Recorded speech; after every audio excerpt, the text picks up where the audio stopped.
Shabbat Shalom, Nicole. Shabbat Shalom Lakah. Toda Yah for allowing us to see another Shabbat day. Prayfully, we'll see many, many more. Can you read the song for us today? Yes. Zadeh Beit Wa'alef Hallelujah. Tehillim. Zadeh Beit Wa'alef Hallelujah. Hallelujah. It is a good thing to give thanks unto Yahweh, and to sing praises unto thy name, O Most High, to show forth thy loving kindness in the morning, and thy faithfulness every night. Upon an instrument of 10 strings, and upon the psaltery, upon the harp with a solemn sound. For thou, Yahweh, hast made me glad through thy work. I will triumph in the work of thy hands. O Most High, how great are thy works, and thy thoughts are very deep. A brutish man knoweth not, neither doth a fool understand this. When the wicked spring as the grass, and when all the workers of iniquity do flourish, it is that they shall be destroyed forever. But thou, Yahweh, art most high forevermore. For lo thine enemies, O Most High, for lo thine enemies shall perish. All the workers of iniquity shall be scattered, but mine horn shall exalt like the horn of a unicorn. I shall be anointed with fresh oil. Mine eye also shall see my desire on mine enemies, and mine ears shall hear my desire on the wicked that rise up against me. The righteous shall flourish like the palm tree. He shall grow like a cedar in Lebanon. Those that be planted in the house of Yahweh shall flourish in the courts of Elohim. They shall still bring forth fruit in old age. They shall be fat and flourishing, to show that Yahweh is upright. He is my rock, and there is no unrighteousness in him. Hallelujah. Hallelujah. Today's portion is called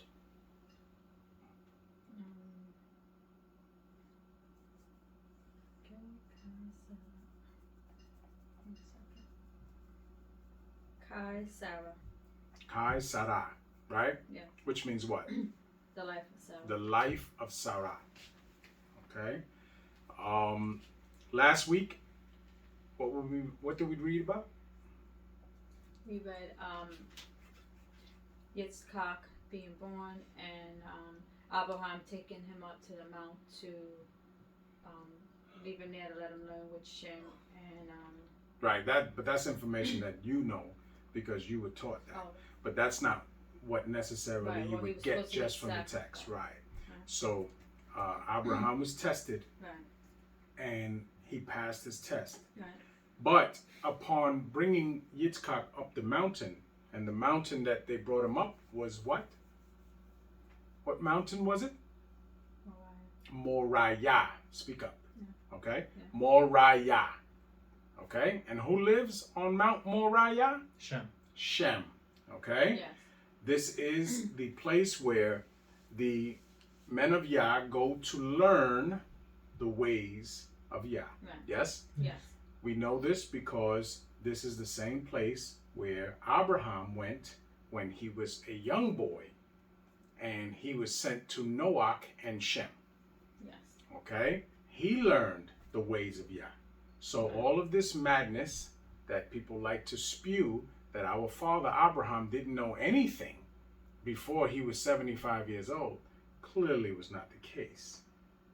Okay? Right. Abraham was trained and he was prepared for the journey that he would take from the years of 75 on to 175.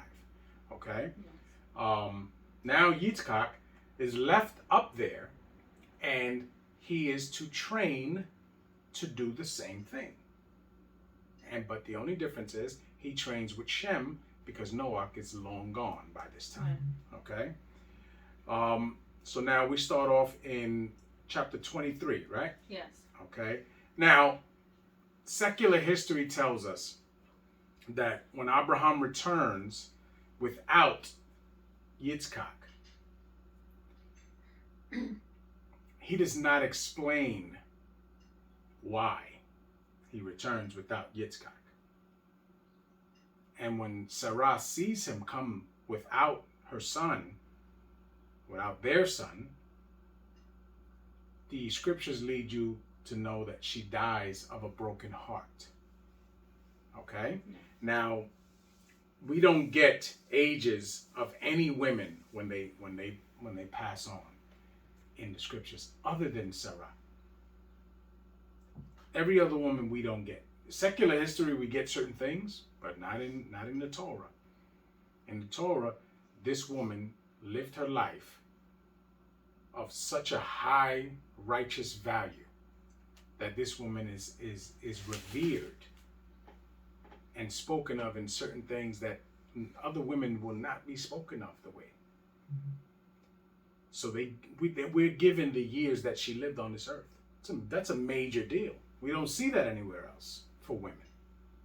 Okay? But secular history tells us that she dies of a broken heart. Okay?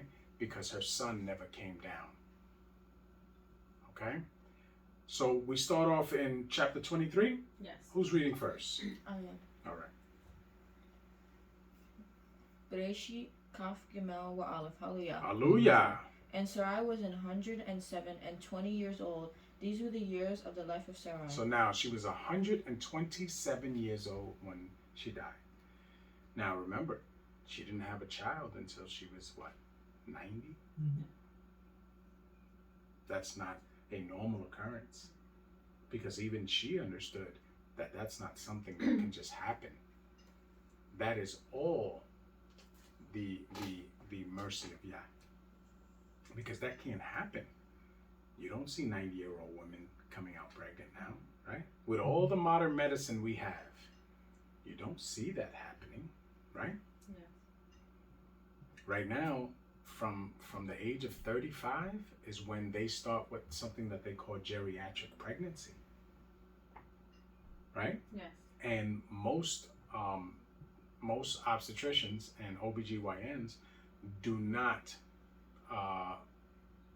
like after 40 years old, they would tell them don't even try to get pregnant. You understand what I'm saying? Because it's going to be high risk. You understand what I'm saying? So this was a 90-year-old woman that conceived.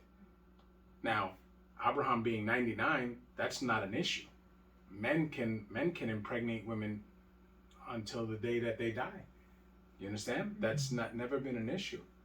But this was a 90-year-old woman that conceived after not having her time of separation for years. Because remember, a woman has to have a time of separation to even have a chance of becoming pregnant, because that's when the egg is dropped and all of these biological things that we know of now. All right? But she had been long stopped having that, which what we call now, we have a word for it, we call it menopause, right? Right. Because it's the pausing of the menstruation. Okay? It doesn't happen anymore, right? So for a 90-year-old woman to, now remember, people are seeing this happen. There were people living. There were many people with Abraham, and this would only strengthen their belief and faith in Yah. Do you understand what I'm saying? Remember when we're going to see later on when the Most High says to Moshe, you will sanctify me in front of the people, right? Yes. That was an act that was intended to strengthen the faith of the people in Yah. And he didn't do that. Just like this right here with a 90-year-old woman coming out pregnant after Yah told him it would happen. Strengthened their faith and belief in Yah. Because it would definitely do it for me. You understand what I'm saying? Yes. So all of the things that the Most High said Abraham would become, all they were able to see it. Remember, everywhere he goes, they know who this man is. They didn't have the internet. He wasn't a YouTube star. Do you understand? Yes. He wasn't all over Instagram, but yet all of these people around knew who he was. There's a reason for that.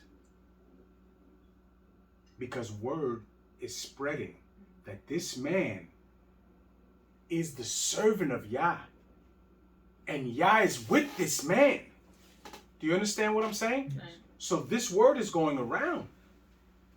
Tamshi. And Sarai died in, how do you say that?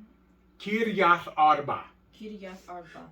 The same is Hebron in the land of Canaan. Now, what does Kiryath Arba mean? What is it? What were you going to say? The land of the four. That's exactly what it is. The Okay. city of the city, four right. giants. Because as we know, Arba is four, right? So the city of the four giants. We learned that later because that is the city that Caleb goes in and subdues. Yes? Yes. And Caleb takes that city for Yehuda, right? Yes. Because Hebron is Yehuda or will be Yehuda. Yes? Yes. Tamshit. And Abraham came to mourn for Sarai and to weep for her. And Abraham stood up from before his dead and spake unto Bnei Ket, saying, Now, Abraham wept for his wife. Yes? Yes. Because remember, they have been, first they were in the same house from kids. Then they marry, and they had been together for 127 years. Imagine that. All those years they were not married.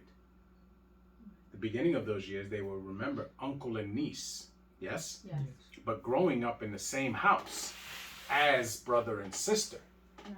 But not biologically brother and sister, as we know. Okay? Slika. So, this is of course, our Father understands, but it still doesn't take away the fact that he at this point can no longer speak to his wife. He can no longer hug his wife. You understand what I'm saying? So this is a situation of mourning. Mourning is a process that we must go through. We must go through and we must know how to process.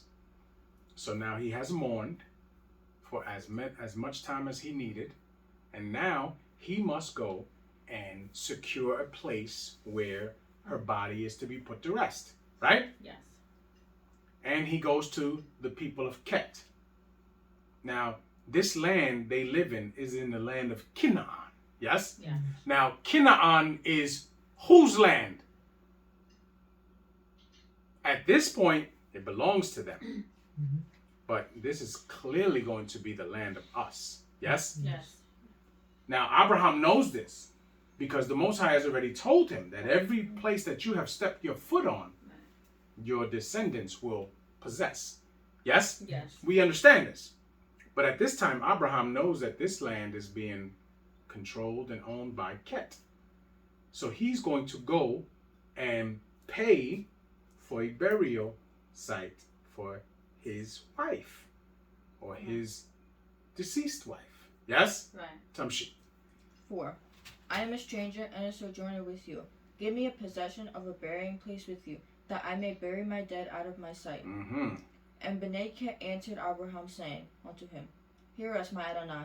Thou No. art My Adon. my okay. Adonai is only referred to for the Most High. Okay? Hear us, my Adon. Thou art a mighty prince among us. In the choice of our Scepters. bury thy dead. Stop. They said, Thou art a mighty prince among us. Right? Right. These men know exactly who Abraham is. And they know exactly who Abraham serves. Right. These men, at this point in history, he can get whatever he wants. Without a problem. But our Father understands that he's looking ahead. They're looking at right now. He's planning for the future. So if he was to take it from their hands and say, okay, I'll take whatever you give me and not pay for it, when he's gone, their descendants could turn around and say, no, that's ours. We gave it to you. You never paid for it. Right? Yes. Tamshi. None of us shall withhold from thee his scepter, but that thou may bury. Hold on. But that thou buryest thy dead. Mayest bury thy dead. Now, it says, none of us shall withhold from thee his scepter, right? Remember, they are the people of Ket. Within them, they all own their territories, right? So the men that he goes to are leaders, and they say, none of our people, wherever you want to go, none of them are going to turn you down. Just think of the power that they see Abraham possesses. And they're telling him, no, nobody here is going to tell you no. No one here. So all you have to do is choose. You like that spot? That's yours. You like that spot? That's yours. Over here, Fulano is not going to say anything against you. You take whatever you want from there too. You understand what I'm saying? Tamshi. 7. And Abraham stood up and bowed himself to the people of the land, even to Bnei Ket. Now look at what our Father does.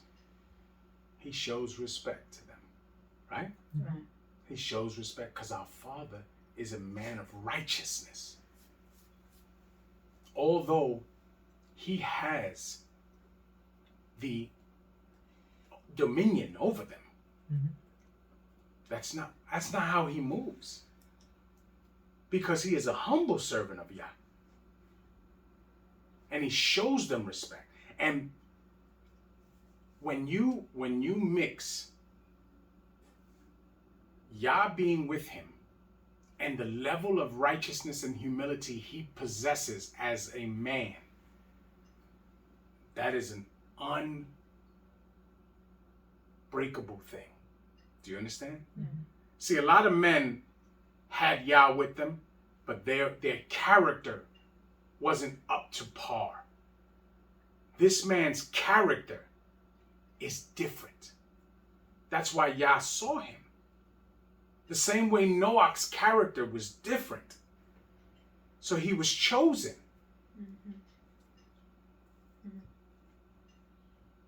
Put it away.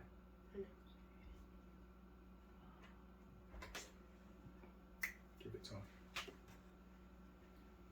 So, when we're told to look to the rock which we were hewn and from the pit which we were dug, we are told to model our existence after Abraham and Sarah. Do you understand? Yes. So we have the template. We have the what we can look to. But yet we choose not to. We want to do things according to what makes us happy. Okay? Because it never discusses happiness when it comes to their marriage. We clearly understand that their marriage was built on responsibility and duty. And when you have those two things and both parties are willing to perform those duties, love grows. Do you understand? Right. Now, they clearly had an unbreakable love for each other, because no matter what came about, they were able to persevere and go through and come out good on the other side. Do you understand? Yes. But the responsibility and duty to one another had to have been there. It had to have been strong. Right? Right. Tell them to turn it down. Or to do whatever. Somebody. Because I'm hearing it and I shouldn't be the one that tells you. So in actuality, take him out and let's go. Well, then take it away from him. One of the two, so he can hurry up. Tamshi. 8. And he communed with them, saying, If it be your mind that I should bury my dead out of my sight, hear me, and entreat me to Ephron, the son of Zochar. Now, entreat me to Ephron, the son of Zochar, right? Now, Ephron is not there because Abraham is only speaking to the heads of those people, right? But Abraham already knows what he wants. He knows the place that he wants. So he tells them, speak to Ephron so that I may speak to him. You understand? Ask him, is it all right for me to talk to him? Remember, this is all respect. This is how men talk. Tamshi. 9. That he may give me the cave of Machpelah, which he had, which is in the end of his field. For as much money as it is worth, he shall give it to me for possession of a burying place amongst you. So now, Abraham has already, we don't know how long he's known about this place, because he wants this place. He specifically wants this place, Machpelah. Okay? Machpelah is in territory, or the end of the territory of Ephron. Right? So he wants to pay him whatever he thinks it's worth. You tell me, and I will pay you for it, so that a switch of ownership happens. I pay you, you give it to me, and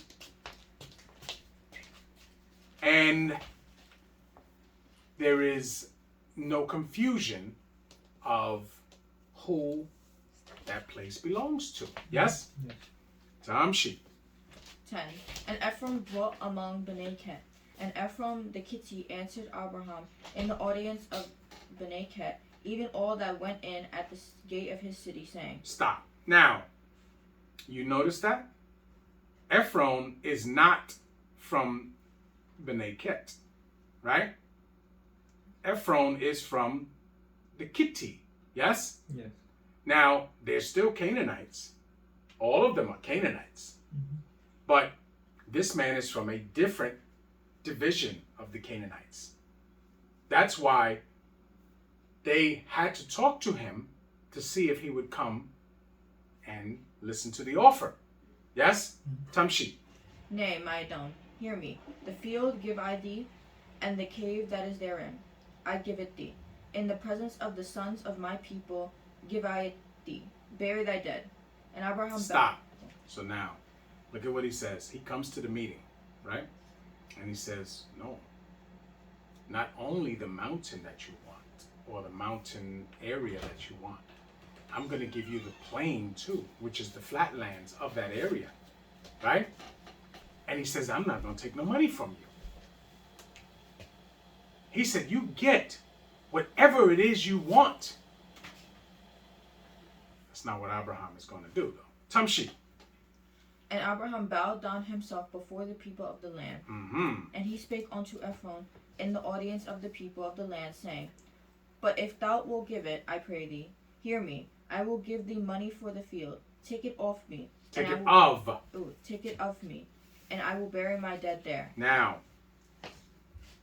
and he says, he shows him respect, and he says, in the audience, so that they hear it, okay, so that they are witnesses, he says, tell me how much you want for it, and I will pay you.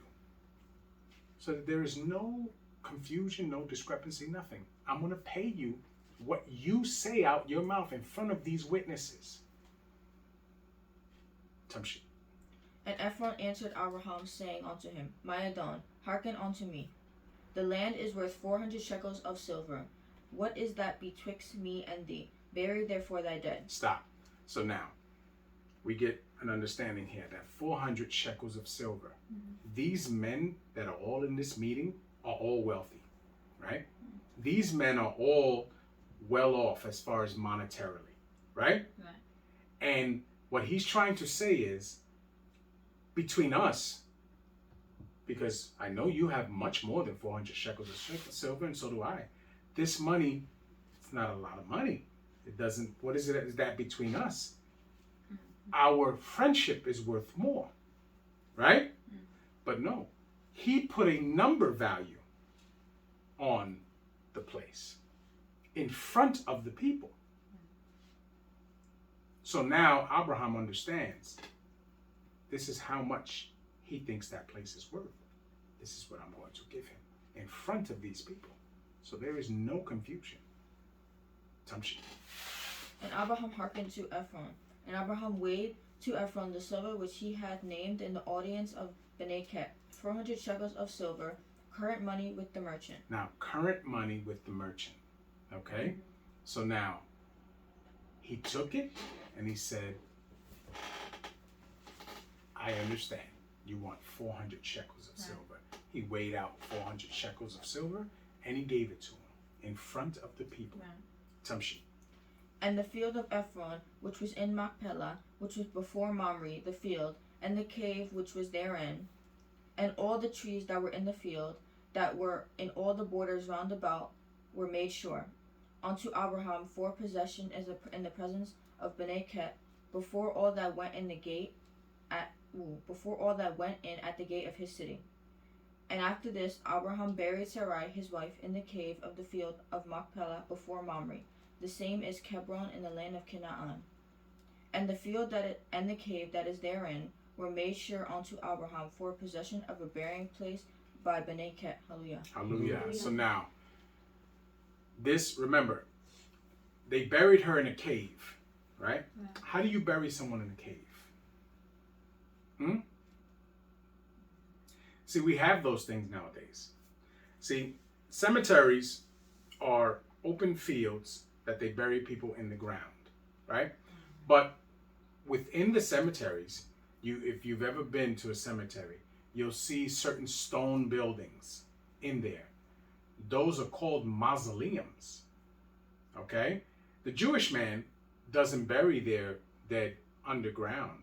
They bury them in mausoleums. Mausoleums are buildings that have compartments that you pull out the wall and you put the body there and you close it in the wall. And they put the headstone right there so that when people come to visit, they come to visit inside and you see the wall.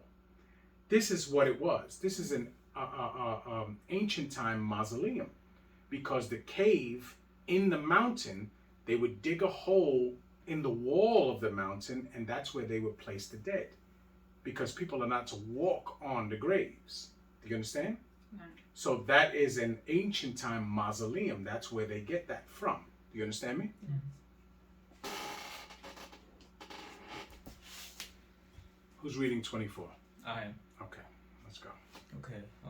Bereshit Kaf Dalu Aleph. Hallelujah. Hallelujah. And Abraham was old and well stricken in age, and Yah had blessed Abraham in all things. And Abraham said unto his eldest servant of his house, that ruled over all that he had, Put, I pray thee, thy hand under my thigh. Stop. Sulika. Assuming that this is directly after the death of Sarai, right? Mm-hmm. How old is Abraham at this time?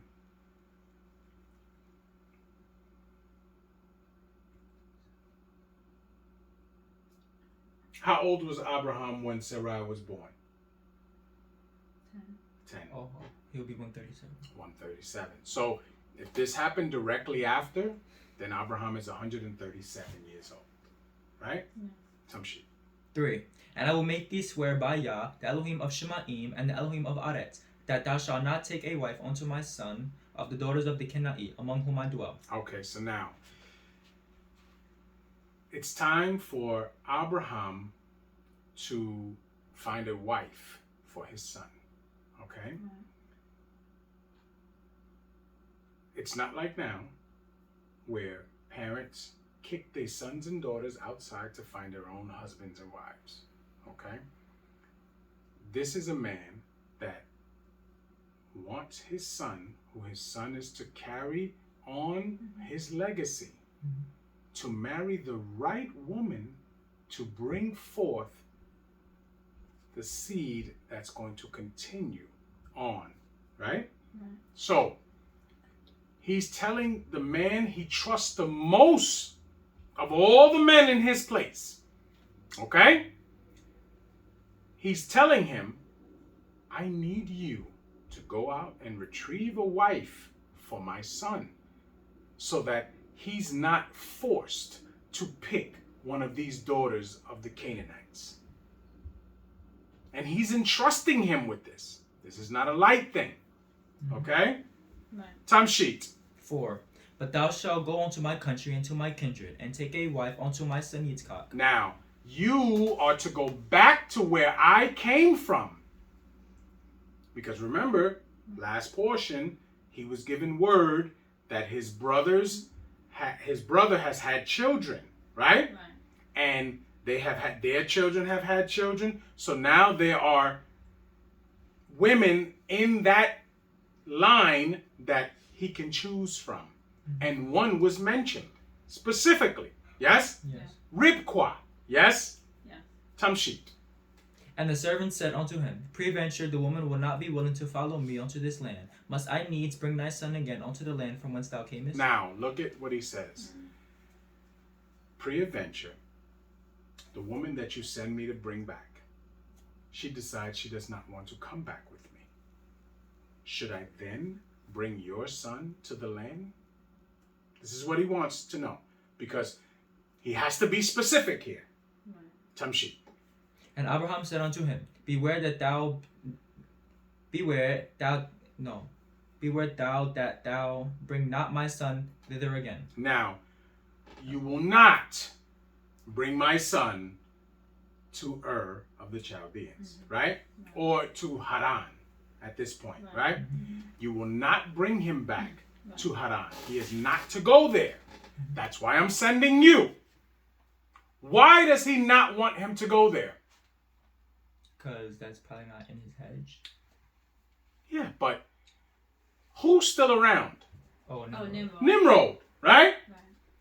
His son's life is still in danger. So he has to keep his son guarded at all times. He is not to do that. Tamshi.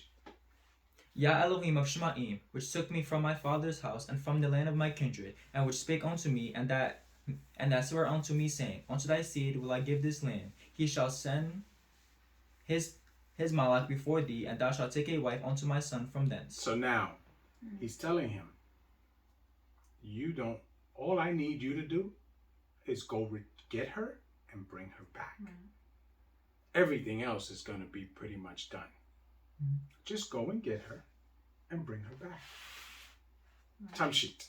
And if the woman will not be willing to follow thee, then thou shalt be clear from this my oath. Only bring not my son thither again. Yes. So now he's telling him, if by any chance this does not happen, then you just don't bring my son over there.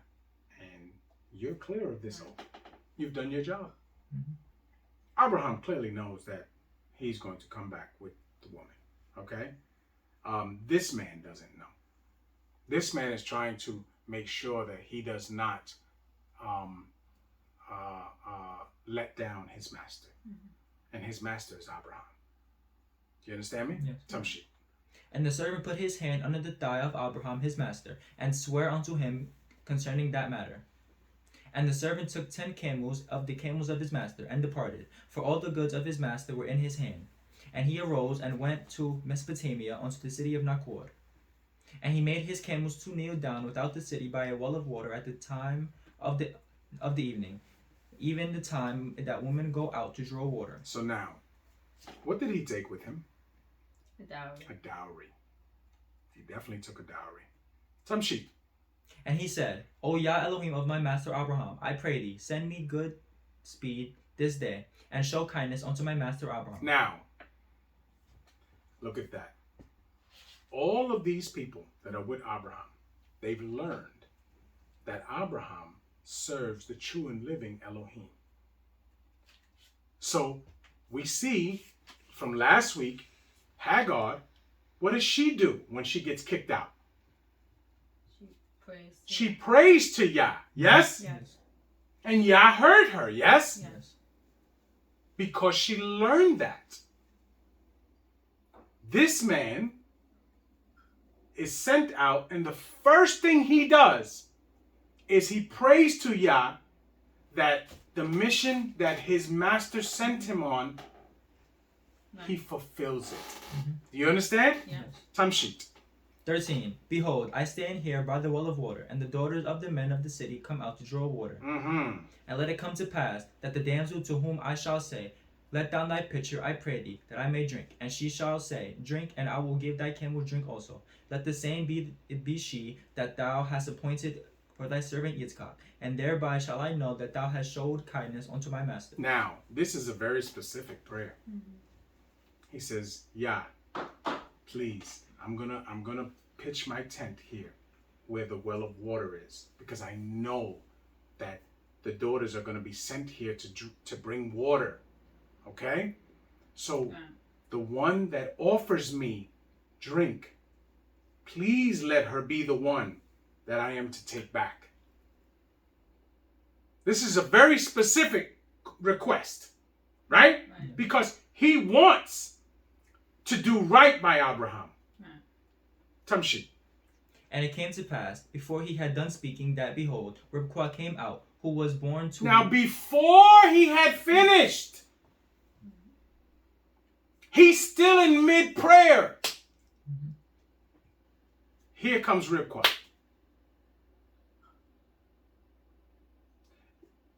When they say prayer is being answered, these men are seeing it in real time. A lot of times, I pray every day, multiple times a day, right? And we may not see immediately what our prayers are about. But if we are doing what we're supposed to be doing on a day-to-day, moment-to-moment basis, then those things will start to appear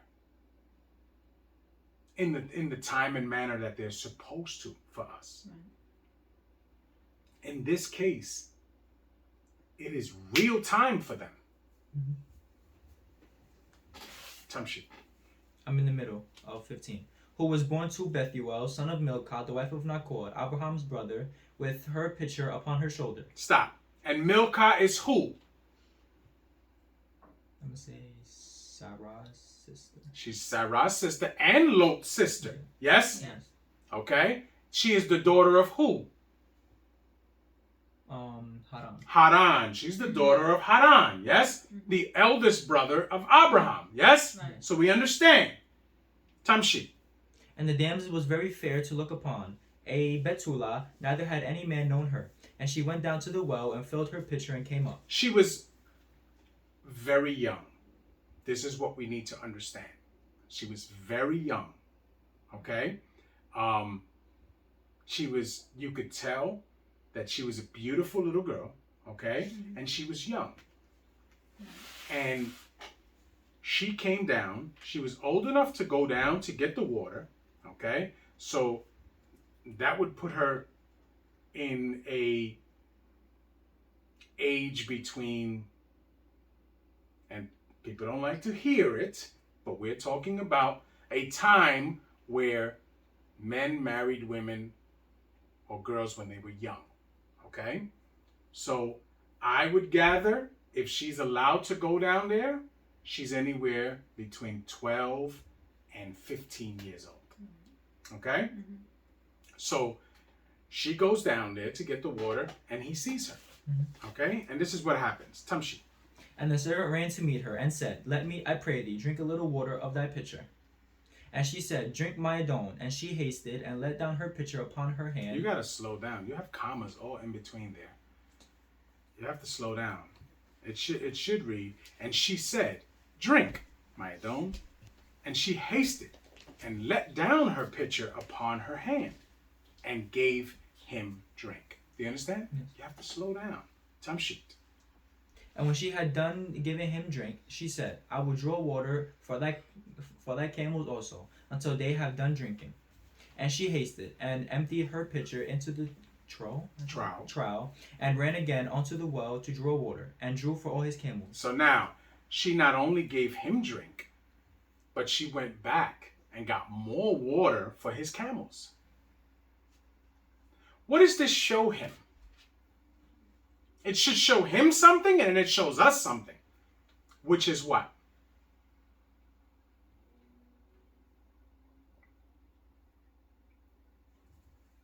What does it show him? Anybody? I'm going to say that his prayer was answered.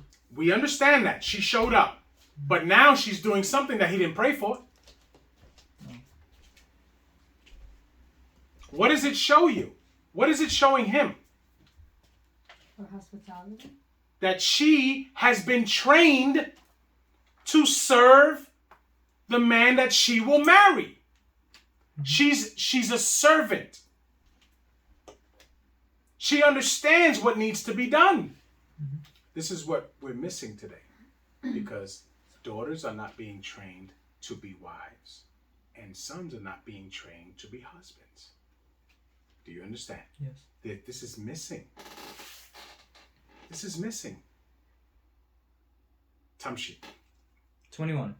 And the man wandering at her held his peace, to wit, whether Yah had made his journey prosperous or not. And it came to pass, as the camels had done drinking, that the man took a golden earring of a half shekel weight, and 2 bracelets for her hand, and of 10 shekels weight of gold. Now, this is what? A dowry. This is the dowry. Yes? Yes. Tamshi. And said, Whose daughter art thou? Tell me, I pray thee. Is there a room in thy father's house for us to lodge in? Now, whose daughter are you? You understand? No. And is there a place where we can go and stay? Tamshi. And she said unto him, I am the daughter of Bethuel, the son of Milcah, which she bare unto Nachor. She said moreover unto him, We have both straw and provender enough, and room to lodge in. So now there is room for you, and we have food for you and your animals. Tamshi. And the man bowed down his head and worshipped Yah. And the man bowed down his head and praised Yah. Because now he knows for certain that Yah has answered his prayer. He knows it. There is no confusion. Tamshi. And he said, Blessed be Yah Elohim of my master Abraham, who hath not left destitute my master of his mercy and his truth. I being in the way, Yah led me to the house of my master's brethren. Now, Tamshi. And the damsel ran and told them of her mother's house these things. And Rivkah had a brother, and his name was Laban. And Laban ran out unto the man, unto the well. And it came to pass, when he saw the earrings and bracelets upon his sister's hands, and when he heard the words of Rivkah his sister, saying, Thus spake the man unto me, that he came unto the man. And behold, he stood by the camels at the well. And he said, Come in, thou blessed of Yah. Wherefore standest thou without?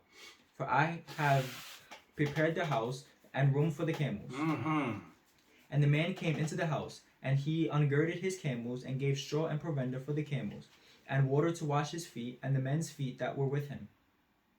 And there was set meat for him to eat. But he said, I will not eat until I told mine errand. Now look at that. He says, I will not eat until I have fulfilled what my master has told me to do. Tamshi. And he said, Speak on. And he said, I am Abraham's servant, and Yah hath blessed my master. Clearly, they know who he's talking about, because they're family. I am Abraham's servant. He sent me here. Tamshi. And Yah hath blessed my master greatly, and he's become great. And he hath given him flocks, and herds, and silver, and gold, and menservants, and maidservants, and camels, and asses. And Sarai, my master's wife, bare a son to my master when she was old. And unto him hath he given all that he hath. And my master made me swear, saying, Thou shalt not take a wife to my son of the daughters of the Kenite, in whose land I dwell. But thou shalt go unto my father's house, and to my kindred, and take a wife unto my son. And I said unto my master, Peradventure the woman will not follow me.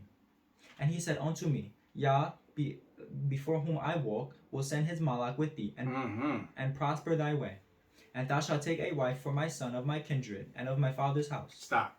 So now, he told him exactly the conversation that he had.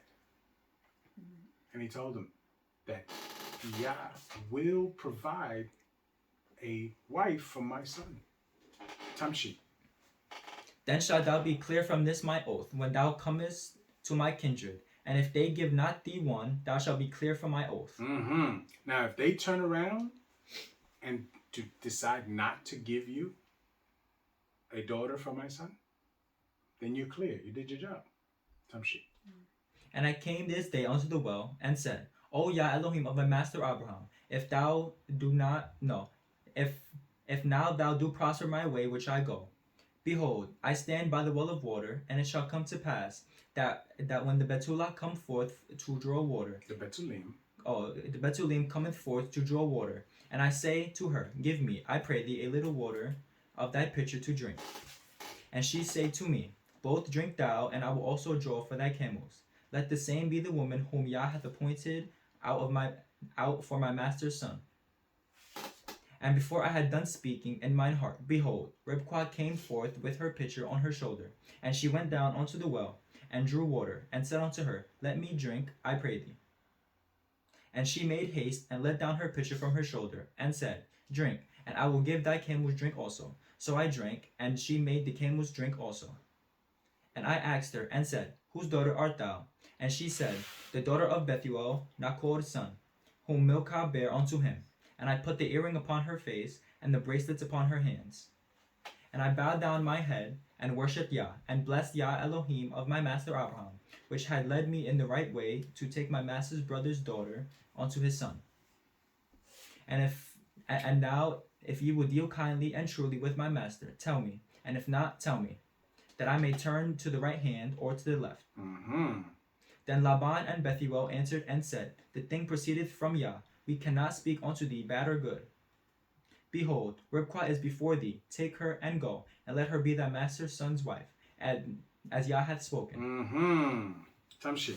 And it came to pass that when Abraham's servant heard their words, he worshipped Yah, bowing himself to the earth. Mm-hmm.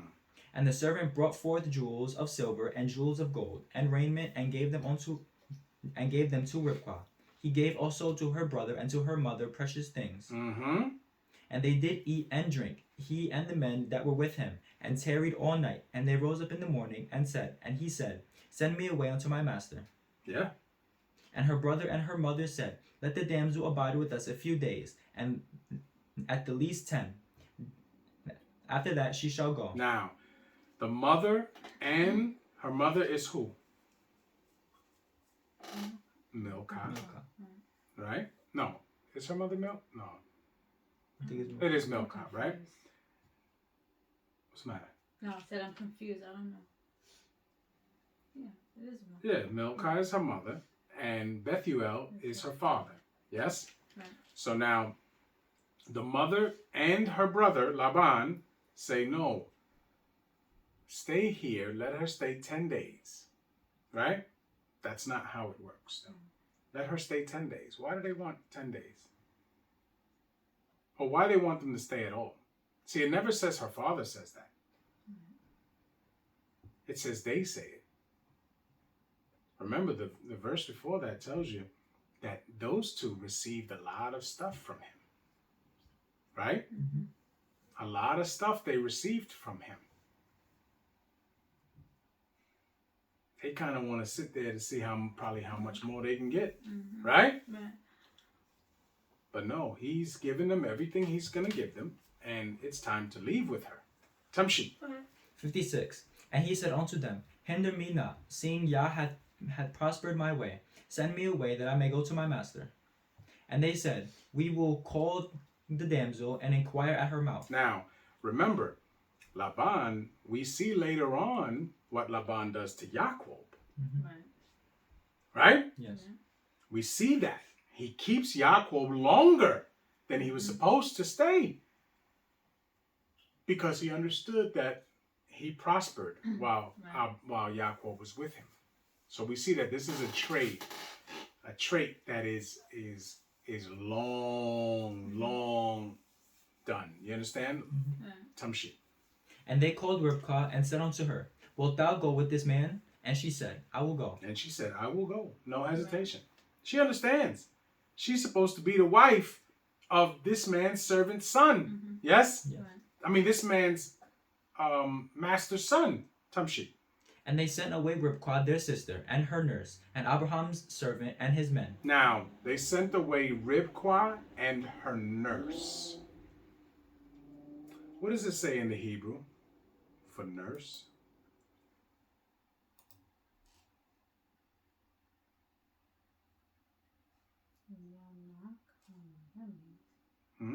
Yana, it says. To get some.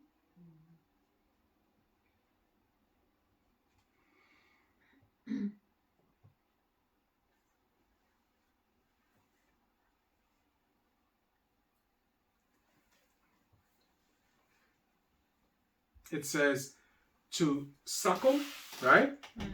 To nurse, to suck. Now,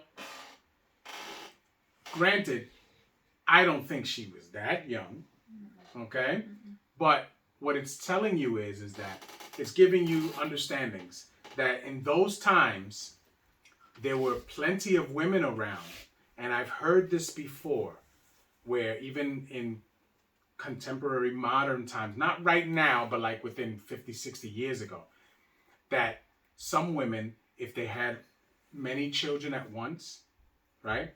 And there were other women in that community and they didn't either produce enough milk for the children or they had way too many children at the time and a lot of them were breastfeeding at the time, that other women who were also lactating, who had probably just had a child or whatever, some of the children would breastfeed from those women. This is not a new thing, okay? Because they all were from the same family, okay? And they would breastfeed the other children. So now this woman is probably a woman that was this type of woman for Ribqua, okay? So in modern times, we would consider that the nanny, yes? Nice. So these men this man Bethuel was probably a well-off man. And he probably had women servants and some of them were nannies to his children at a certain time. You understand? So they send, now this young girl could be anywhere between 10 years old and 13, 14 years old, right? So they send the nanny with her. Because what is the nanny going to do? Keep training her, right? Keep training her and look out for her. She has to have a support system that she understands. This is a young girl. She has to go and feel comfortable. Remember, if she goes with just these men that came, how comfortable is she going to be? So they send the nanny with her. You go with her. So at least she has somebody familiar that she's known. Remember, she's about to embark on something that she's never done. She's about to become the wife of a man. Tamshi. 60. And they blessed Ribqah and said unto her, Thou art our sister, be thou the mother of thousands of millions, and let thy seed possess the gate of those which hate them. And Ribqah arose, and her damsels, and they rode upon the camels and followed the men. And her damsels. So she left with other women. Okay? Right. Not only her nanny, but other women went with her. Okay? Now we call that what? If they were in a wedding, they would be her what? Oh, like bridesmaids. Bridesmaids, right? Right. Or what they call it? The court, the wedding court? something else. Bridal something. Well, these girls come with her, okay? And they are essentially her bridesmaids, right? Yes. Tamshi. I'm in the middle, and followed the man, and the servant took Ribqah and went his way. And Yitzchak came from the way of the well Lacadio, for he dwelt in the south country. And Yitzchak went out to meditate in the field at the evening tide. And he lifted up his eyes and saw, and behold, the camels were coming. So now he went out there to say his tefillah, right? Right. Tamshi. And Ribqah lifted up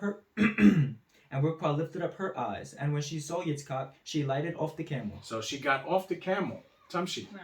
For she had said unto the servant, What man is this that walketh in the field to meet us? And the servant had said, It is my master. Therefore she took a veil and covered herself. Now she took a veil and covered herself. Right. See, Our women don't even like to cover their heads anymore. But she already had her head covered, but she put a veil over her face. Tamshi. And the servant told Yitzchak all things that he had done. And Yitzchak brought her unto his mother Sarah's tent, and took Ribkah, and she became his wife. So now, the formalities were done. She was paid for. The parents agreed. They sent her to him. So she was essentially, before he even saw her, she was what? His wife, because she had been what? Chosen, right? Betrothed is the word, right? Betrothed. Right. So what does he do? He takes her into his mother's tent, Right. and he consummates the marriage.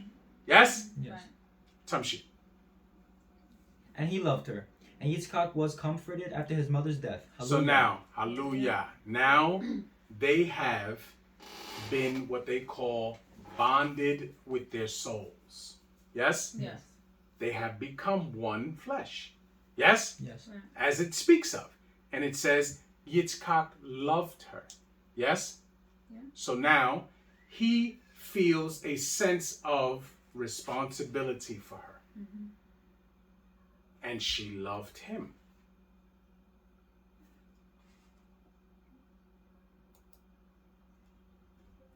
You're reading 25? Excuse me? Yes. I don't hear nods, right? Yes. Remember what we talk about, right? Yes. Men don't nod or shake their head. They speak with words. Yes. All right? Let's go.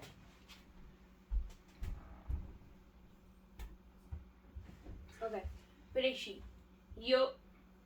Kav. Kav. Hey, well, hallelujah. Hallelujah. Then again, Abraham took a wife, and her name was Keturah. Keturah. Keturah.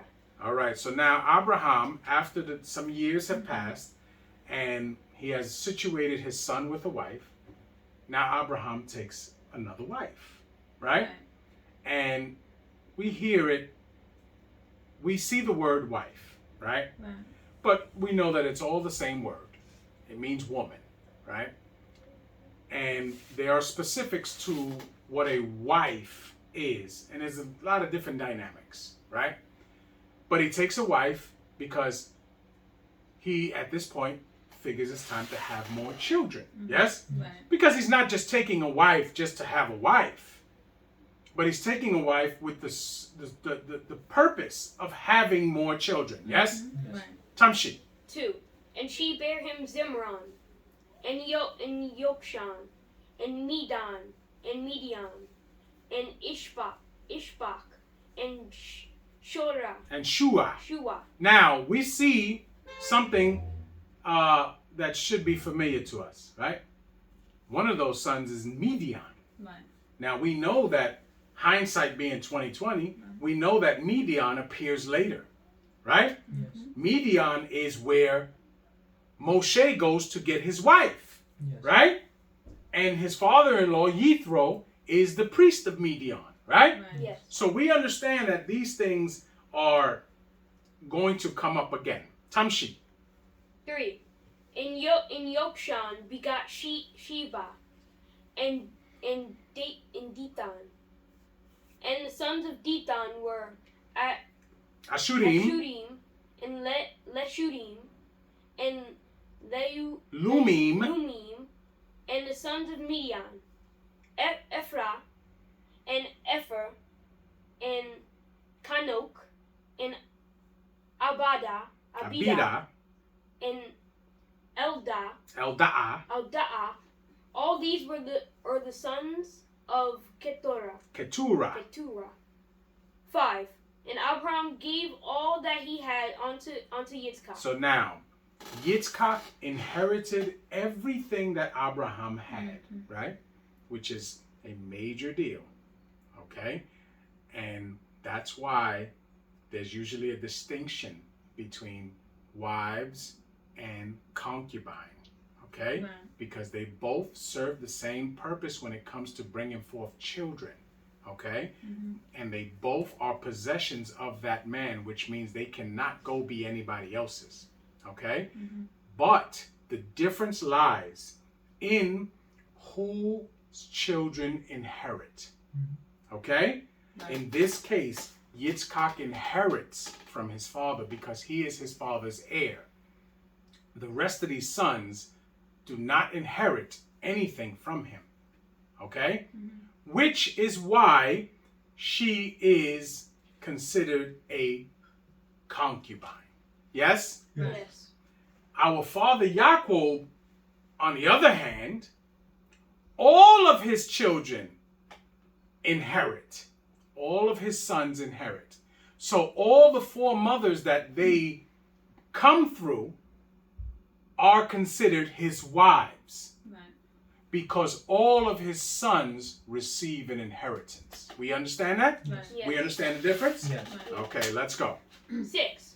But unto the sons of the concubines, which Abraham had, Abraham gave gifts, and sent them away from Yitzchak, his son, while he yet lived, eastward, unto the east country. So now, it says, but unto the sons of the Pelegish, right? Or the concubines.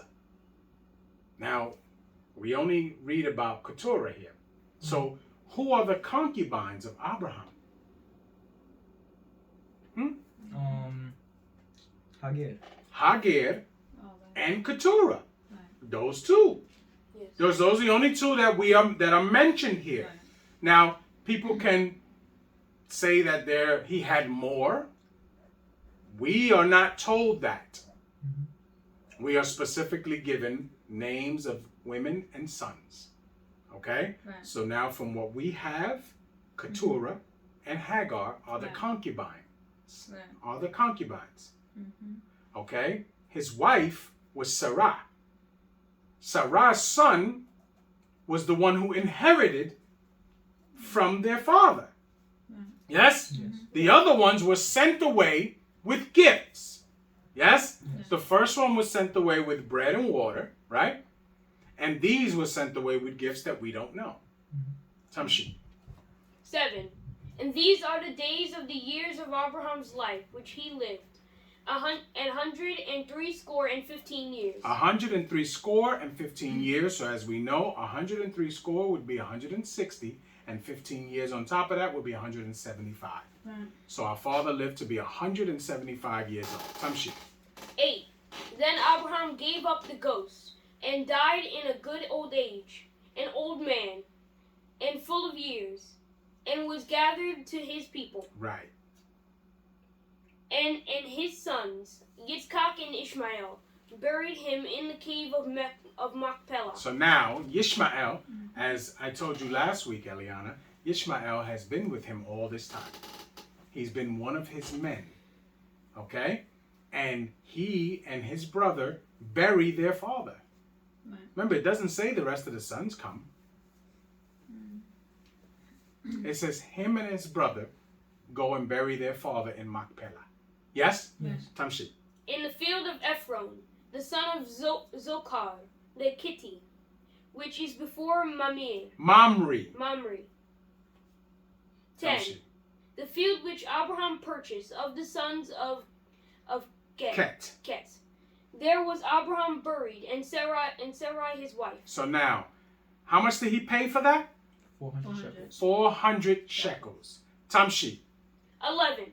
And it came to pass after the death of Abraham, and that Elohim blessed his son Yitzchak, and Yitzchak dwelt by the well Lacheroi.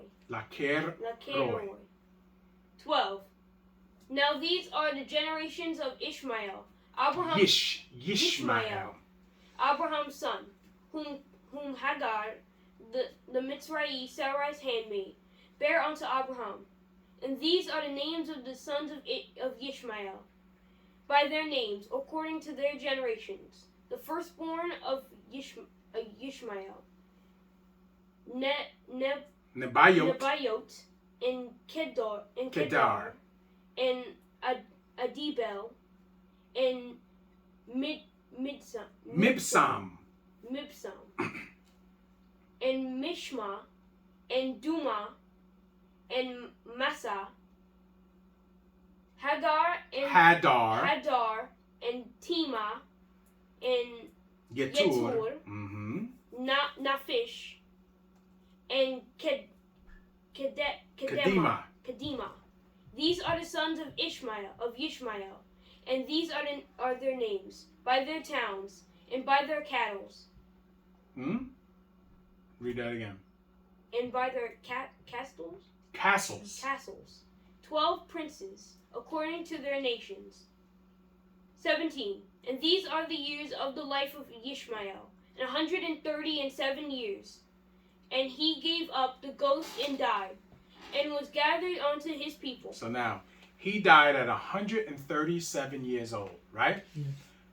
Not coincidentally, that is the exact age that Abraham was when Sarah died, right? 137 years old. Tamshi. 18. And they dwelt from Kavila Kavila unto Shod, and that is that is before Mitzrayim. It as thou goest toward Assyria, and he died in the presence of all his brethren. Now, Hallelujah. Hallelujah. Did you practice this a lot this week? Then you should have asked, how do I pronounce these words so that you could sound a little bit clearer and cleaner in your reading, right? Yes. Okay, so from now on, you have 6 days to make sure that you get everything down pat, and if you have any questions, you need to ask those questions, okay? Yes. During those 6 days. All right, so now, that's the end of this portion? Yes. Yes. Okay, so now, this was a relatively short portion, but a lot of information is in there, okay? Yeah. So now, Yitzchak has inherited from his father. He gets everything that his father had. It becomes his now. He now is the head of everything that's going on, yes? Yes. Right. And he and his wife, Ribkah, are going to be the ones to bring forth the seed that's going to continue on, that's going to possess the land. Yes? Yes. Any questions? Everybody understood? Yes. Okay. All right. With that being said, we're going to break and have some food.